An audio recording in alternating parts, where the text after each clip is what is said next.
one of the things that has, I think, got Cardinals fans feeling pretty optimistic about the direction of this team, Jody, is the run game. And it's not just James Conner, it's Michael Carter now, Amari DiMercato as well. Michael Carter is joining us on the Arizona Sports Line, though. So, Michael, thank you for the time. How's it going? Doing well, man. Life has been pretty good out here in AZ, so I'm happy to be here. I'll tell you, we were talking about this last segment. I was happy for you, nothing against the Jets, but when I saw that you were leaving there and coming here, just because it feels like there's more opportunity here for you, and it seems like you're kind of running with it.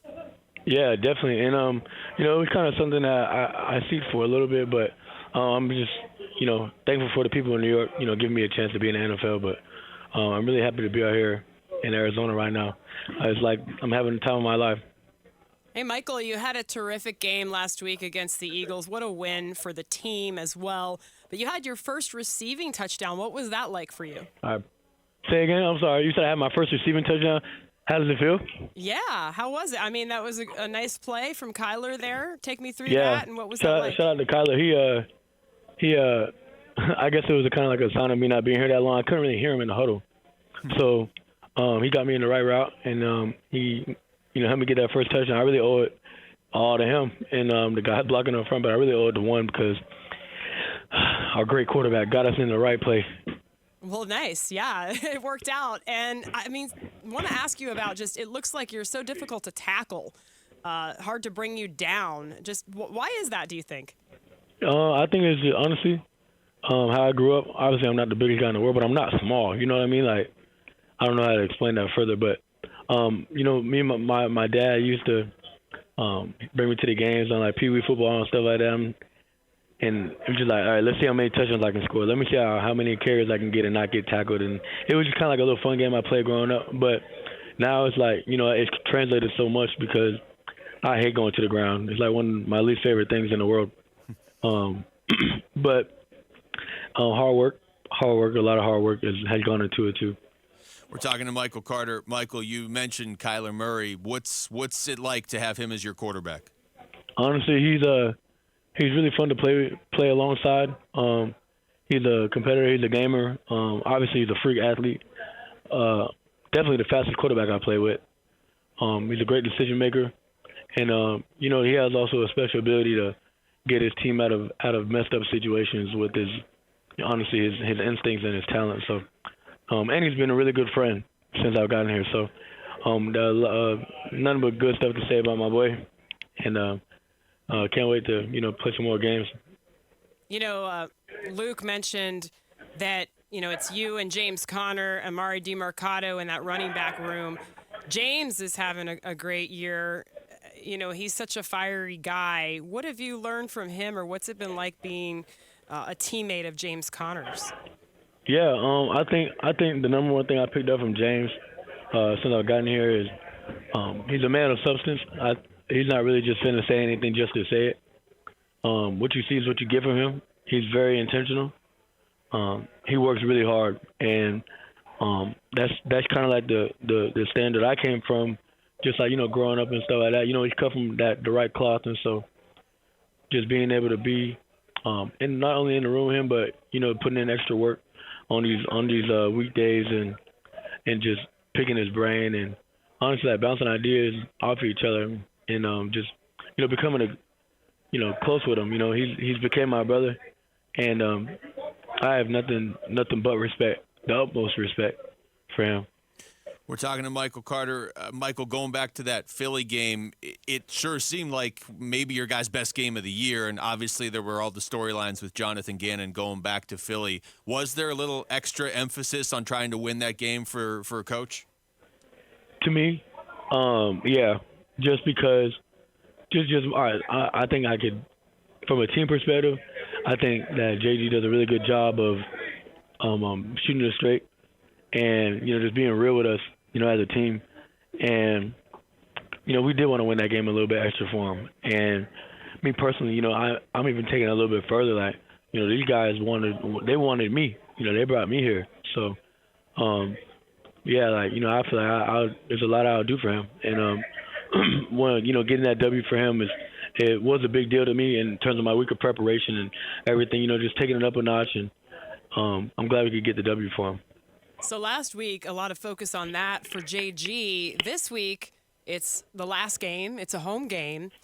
And you can play a little bit of spoiler for the Seahawks. Seahawks are trying to remain in the playoff hunt. So what kind of motivation is that, trying to knock the Seahawks out? Yeah, honestly, to me, I feel like the message that we've gotten is, this isn't a big game, but, it's because it's the next one more than anything. Obviously, anytime you can play spoiler, it's a little bit added motivation, but it's going to be a really good game. They're playing for a lot. We're playing for a lot.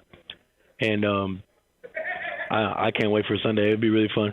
I'm from the same city as Devin Witherspoon, so I'll be excited to see him this weekend. Hopefully we can I'll see him at the crib after we win. So yeah, I just saw he got named to the Pro Bowl, so he's having a pretty good year. Unbelievable. I'm so happy for him. He's another guy that's a friend of mine. And like I said, he went to the high school that he went to. My dad is the head coach at now, so that's right. I mean, down the street, really. Oh wow. So. We're talking to Michael Carter. Michael, I know you've only been here for a few games, but it does feel like you're kind of carving out a role in this backfield with James Conner and Amari, and you guys are all signed already for next year. Do you feel like you're kind of finding your place here? Obviously, I feel like, I feel like I'll answer the question. I think, yeah. Obviously, I'm always grinding for more. Not to say that I'm here to just, do this and that.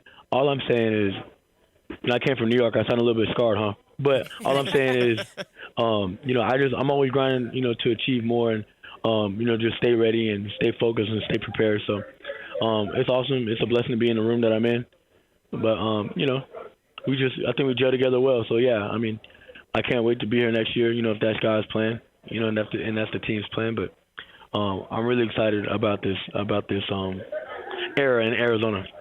Hey, this is kind of off the beaten path here, Michael, but I saw James Conner on Twitter or X with Kelvin Beachum posting like a tomahawk steak in front of him. Did you get any of that? What? Too? Oh, you didn't see that, huh? I was like, he posted a tomahawk steak. I think it was. First of all, Beach had Twitter. He's a little bit older. No, he's got it. He's got it. But James Conner had that. I wonder if. That's crazy. Everyone isn't able. That's the biggest steak I've ever seen. Oh, you have it up? Yeah. I just had to pull it up. I'm like, what are we eating, gang? What are we? Maybe we know why. Oh, did we? Yeah, I don't know what James is eating right there. I don't even condone it, if I'm being honest. Well, you're gonna have to ask him now. It looks pretty good to me. That's like a 60-ounce steak. I couldn't eat it all, but. He wasn't eating it. He was just kind of looking. I mean, from the video, it just looks like he's just sitting in front of it. Yeah. Which is really all you can do with that. But Michael, I wanted to ask you about Drew Petzing too. Just the job that he's been able to do with you and this running game, because the running game has become so big the last couple weeks. Yeah. I like the way he calls plays. I like the way he's very receptive during the games. He's overall, he's just been like a really good coach. He's very he's gonna make sure that you know what you're doing before you get on the field, and I think that's all you can really ask for as a coach. And then for him to go above and beyond and and detail it up the way he details it, along with the other coaches, Izzy Woolford, Drew, Coach AD, all the guys, Coach Clayton, all the guys. They they do a good job of preparing us through the week. And but to answer your question, specifically, Drew has really done a good job with the whole operation and leading the thing. And and we also had a mutual friend in Dalvin Cook, so it's definitely been cool to just bond over everything. It's Dalvin Cook in Baltimore now too. Michael, we appreciate the time, man. Thank you so much. Good luck on Sunday. Thanks, Michael. Hey, no doubt. Thank you. Thanks a lot. That's Michael Carter joining us right there on the Arizona Sports Line. And yeah, we were looking at this before we talked to him, Jody. I mean, he basically put up 1,000 yards his first year with the Jets, 639 rushing and 325 receiving. So it's not quite 1,000, but it's I gotta do math. 964 total yards and 4 touchdowns. So that's why when they signed him, I was like, I feel like this guy was pretty good with the Jets, and then they got Breece Hall and they got Dalvin Cook. Yeah, I think it was fortunate for the Cardinals that he was waived by the Jets and good pickup, and he seems to be enjoying it. We saw what he can do as a change of pace a little bit back there with James Conner as well, and it's been a good addition. That's the first time I've talked to him, but just in that conversation, he sounds like somebody that wants to be here, and I know that has been a big point of emphasis for this team. Obviously, any team coming out of what last year was like, let's get guys here that have the right attitude and want to be here. And he's only played 5 games like with the Cardinals. Dude. Yeah, he seems pretty locked in. And the way that Seattle, the way that it looks on paper, I know paper doesn't always tell the story, but on paper, with the way that teams are running on the Seahawks, let's hope we see a lot of James Conner, a lot of Michael Carter, Amari DiMercato maybe mixed in as well, but we could see a lot of all 3 of those guys. Okay, let's set the over-under on rushing attempts right now. If I set it at 39.5 for the team, are you going over or under? It might end up being, they just ran so many plays last week. I mean, they ran 72 That's true. plays. That was unusual. So I might go 30. I mean, 35 would be awesome. Like even 32 rushing attempts. I think they, again, they're going to try to mix it up. They're going to try to get the ball downfield.